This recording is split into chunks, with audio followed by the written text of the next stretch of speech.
এখন আমরা আমাদের এই সংখ্যা পদ্ধতিগুলো লেখার সিস্টেম নিয়ে আলোচনা করব। এখন আমি লিখলাম 10, এটা দ্বারা কি বোঝায়? 10ই বোঝায়। এখন 10টা কি ডেসিমাল পদ্ধতিতে, অক্টাল পদ্ধতিতে, নাকি বাইনারিতে, না হেক্সাডেসিমালে? আমরা গত ভিডিওতে দেখেছিলাম যে যদি ডেসিমাল হয় এতে 0 থেকে 9 পর্যন্ত 10টি অঙ্ক ব্যবহার করা যায়, আর যদি সেটা বাইনারি হয় তাহলে এতে 0 থেকে 1 পর্যন্ত 2টি অঙ্ক ব্যবহার করা যায়। অক্টাল হলে এতে 0 থেকে 7 পর্যন্ত 8টি অঙ্ক ব্যবহার করা যায়।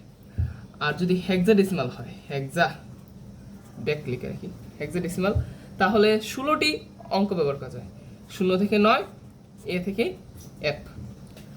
তো এখন 10 যে আছে এই সংখ্যাটা ডেসিমালও হতে পারে, বাইনারিও হতে পারে, অক্টালও হতে পারে, হেক্সাডেসিমালও হতে পারে। এটা আসলে কি?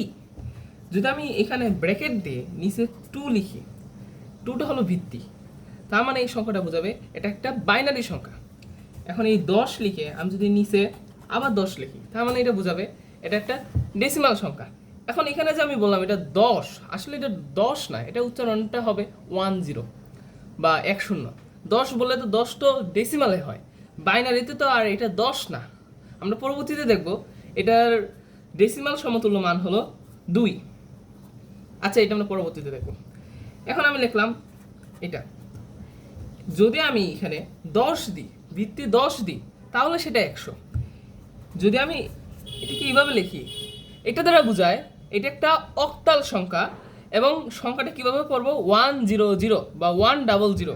আমি কখনো বলবো না 100। আচ্ছা, এটা হলো একটা বেসিক আলোচনা।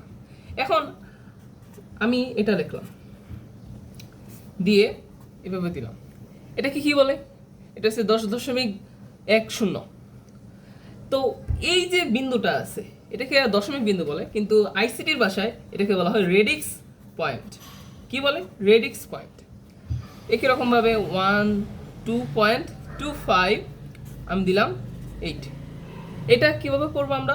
12.25 আমরা কখনো 12.25 এভাবে করবো না, কারণ এটা একটা অক্টাল সংখ্যা। আর এটা কি? Radix point. এই দশমিকটা কি? Radix point. আচ্ছা, এটা হলো একটা প্রাথমিক আলোচনা। এখন আমাদেরকে চিনতে হবে যে এই একটা সংখ্যা সেটা কি বাইনারিতে হতে পারে, অক্টাল হতে পারে, না ডেসিমালে হতে পারে। যেমন আমি লিখলাম 10, এটা কি বাইনারি হতে পারে? অবশ্যই। বাইনারিতে 1 আর 0 দুটি অঙ্ক ব্যবহার করা হয়। ডেসিমাল হতে পারে, হ্যাঁ। অক্টাল হতে পারে, হ্যাঁ।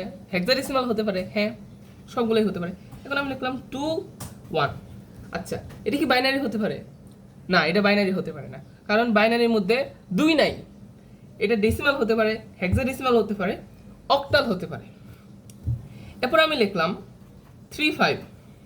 এটাও সেম, এটা কিন্তু বাইনারি হবে না, ডেসিমাল হবে, অক্টাল হবে, হেক্সাডেসিমাল হবে। এখন আমি লিখলাম 18। 18 কি বাইনারি হবে? না। সে কি ডেসিমাল হবে? হ্যাঁ, ডেসিমাল হবে। সে কি অক্টাল হবে? অক্টালে তো 8 ব্যবহার করা হয় না, 8 অঙ্কটা তো অক্টালে নাই, তাহলে এটা অক্টাল হবে না। তাহলে এটা কি হবে? হেক্সাডেসিমাল। মানে মুদ্রা কথা, সে ডেসিমাল হতে পারে অথবা হেক্সাডেসিমাল হতে পারে, আর কিছু হতে পারে না। এটা কি হতে পারে? ডেসিমাল, হেক্সাডেসিমাল, আর হলো অক্টাল। বাইনারি হবে না। এটা কি হতে পারে? Same decimal, hexadecimal, octal.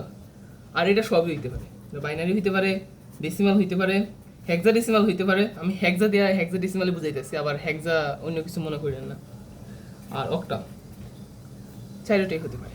তো এই ছিল একটা বেসিক আলোচনা। That's it.